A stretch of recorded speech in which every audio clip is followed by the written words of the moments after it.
In a world where love should bind families together, sometimes the deepest wounds come from those closest to us. This is the heartbreaking story of a mother, her struggles, her sacrifices, and the painful rejection she faced from her own family. A tale of love, loss, and the silent strength that only a mother carries in her heart. The snow fell gently that evening, covering the streets with a blanket of white. Houses along the road glowed with lights, and the sound of carols filled the air. Inside my daughter's home, everything looked perfect. The Christmas tree sparkled, the fireplace crackled, and laughter echoed from the dining room. I sat quietly in a corner, watching the family I had devoted my life to building. My daughter, her husband, and their 2 children bustled around with joy, wrapping last-minute gifts and setting the table for dinner. It should have been the happiest moment of my life. Yet deep in my chest, I felt a heaviness I couldn't explain. I reached for a cup of tea, my hands slightly trembling from age. That's when I heard it. The words that would cut my heart open forever. My son-in-law leaned closer to my daughter, his voice low but not low enough to escape me. With a coldness that sent chills down my spine, he said, "The greatest Christmas gift would be if your mother just disappeared from this family." Time stopped. My heart thudded painfully against my ribs, and the room seemed to spin. For a moment I hoped I had misheard, but the smirk on his face told me I hadn't. I turned my eyes to my daughter, praying she would defend me, even with a single word. But she said nothing. Her silence was worse than his cruelty. I wanted to speak, to ask why, but the words refused to leave my lips. Instead, I sat frozen, gripping the armrest of my chair, my nails digging into the wood as though it were the only thing keeping me from falling apart. The laughter of my grandchildren rang in the air, but to me, it felt distant, like the sound of joy from another world I no longer belonged to. That night, I lay in bed unable to sleep. Tears soaked my pillow as his words replayed in my head. Disappear from this family. I thought of all the years I had spent raising my daughter, the nights I went without food so she could eat, the clothes I mended until my fingers bled, the sacrifices I made to give her a better life. I had endured every hardship with love, believing one day she would remember. And now, on the holiest night of the year, I was nothing but a burden in her home. The morning after Christmas was quiet. Snow still lay thick on the rooftops. But inside the house, the air between us felt heavier than ever. My daughter avoided my eyes, busying herself with cleaning the table, while my son-in-law sat proudly reading the newspaper as though nothing had happened the night before. I forced myself to smile when my grandchildren came running into the room, eager to show me their new toys. Their innocent laughter was the only warmth I felt that morning. I held them close, memorizing the sound of their giggles, afraid it might be one of the last times I'd hear it. But behind their joy, I could still hear the echo of his words in my head. The greatest Christmas gift would be if your mother just disappeared. I tried to act as though nothing had happened, yet my heart felt like a fragile glass about to shatter. Every glance from my son-in-law carried a message I couldn't ignore. You don't belong here. Later that day, I found myself in the kitchen with my daughter. The silence was unbearable. I finally gathered the courage to ask, my voice trembling. Did you hear what your husband said last night? Her hands froze over the sink. For a moment, I saw a flicker of guilt in her eyes, but then she turned away. Mom, she whispered, please don't make this harder than it already is. He just feels that things are tight. We don't have enough space, enough money. He didn't mean it. Didn't mean it. The words had been clear, sharp, and cruel. I wanted to scream, to beg her to remember everything I had sacrificed for her. But I stayed silent. My voice, once strong, felt chained by years of giving and never asking in return. That evening I stood by the window, looking out at the snow-covered street. Families walked by, their arms linked. their laughter carrying in the cold air. I wondered what it felt like to be wanted, to be cherished in old age. Memories came rushing back.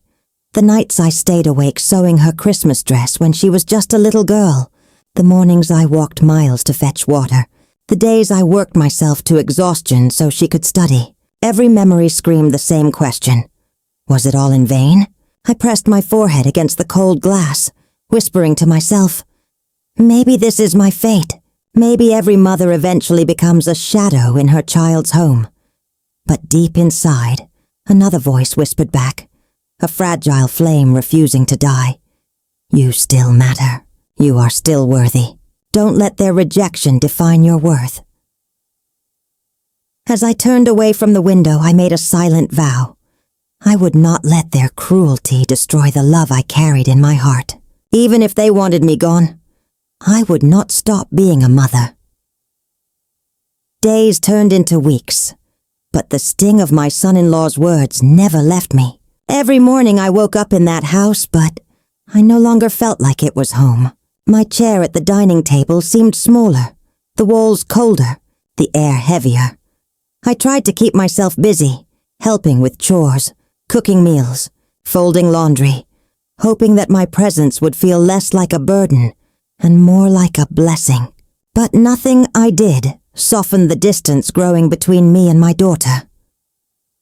One evening, as I was preparing soup in the kitchen, I overheard another conversation, my son-in-law's voice again sharp and impatient.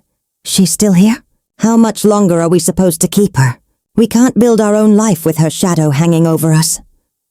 My daughter said nothing. Her silence, once again, was louder than his cruelty. I gripped the edge of the counter to steady myself. My hands trembled, not from age this time, but from heartbreak. I thought of the little girl who once clung to my hand, who once cried if I left her side for even a moment. How could she now let me stand alone in this storm? That night I couldn't eat. I lay awake in the dark, staring at the ceiling, asking questions to God that had no answers. Was I really just a shadow now? Was my worth so small that love could vanish like this? But then, in the silence, I heard the faint sound of footsteps. My grandson tiptoed into my room, clutching his blanket. His small voice whispered, "Grandma, can I sleep with you tonight? I don't want you to be sad." Tears filled my eyes as I held him close, his little arms wrapped around me, warm and full of innocence. In that moment, I realized I still mattered. To him, I was not a burden. I was love, comfort, safety. The next morning, I made a decision. I would not let rejection define me. If my son-in-law saw me as a problem, if my daughter had chosen silence, then so be it. But I would not let bitterness poison my heart. I packed a small bag with my belongings. My daughter watched me quietly, confusion in her eyes. "Where are you going, Mom?" she asked softly. I looked at her, my heart breaking but my voice steady. Somewhere I can still breathe. Somewhere I can still be myself without feeling unwanted. She didn't stop me. Her silence was the final confirmation that I no longer belonged here. With every step I took out of that house, my tears fell freely. But my heart also felt strangely lighter. For the first time in years, I was walking into the unknown. Not as a burden, but as a woman, reclaiming her dignity. The cold December wind brushed against my face as I sat by the small window of my rented room. It was not a home. It never could be. But it gave me shelter. The glow of a single candle flickered against the wall, its fragile flame reminding me of my own life. Weak, but still holding on. I thought of the words that had shattered me just days ago. The greatest Christmas gift would be if you disappeared from our family. Those words still echoed, not just in my ears but in my heart. They had pierced deeper than any blade could. A mother lives her whole life for her children. And yet, to be told that her very existence was a burden. It was a wound that time could never fully heal. Yet in the silence of that small room, I whispered a prayer. God, protect my family, even if they no longer want me. Let them find love, even if it means I must fade away. Tears rolled down my cheeks, but I let them fall freely this time. For the first time, I wasn't hiding my pain. The world outside was preparing for Christmas. I could hear laughter on the streets, the ringing of bells, the sound of children singing carols, families gathered in warmth and joy, while I sat in solitude. But instead of bitterness, I felt something else rising within me. Acceptance. I realized that my worth was not determined by my son-in-law's harsh words, nor by my daughter's silence. My worth was in the love I had given, the sacrifices I had made, and the wisdom I carried in my heart. Maybe one day, my daughter would remember the nights I stayed awake by her sickbed, the meals I skipped so she could eat, the prayers I whispered for her future. And maybe, just maybe, she would come searching for me. But if not, then I had already given her the greatest gift a mother could ever give: unconditional love.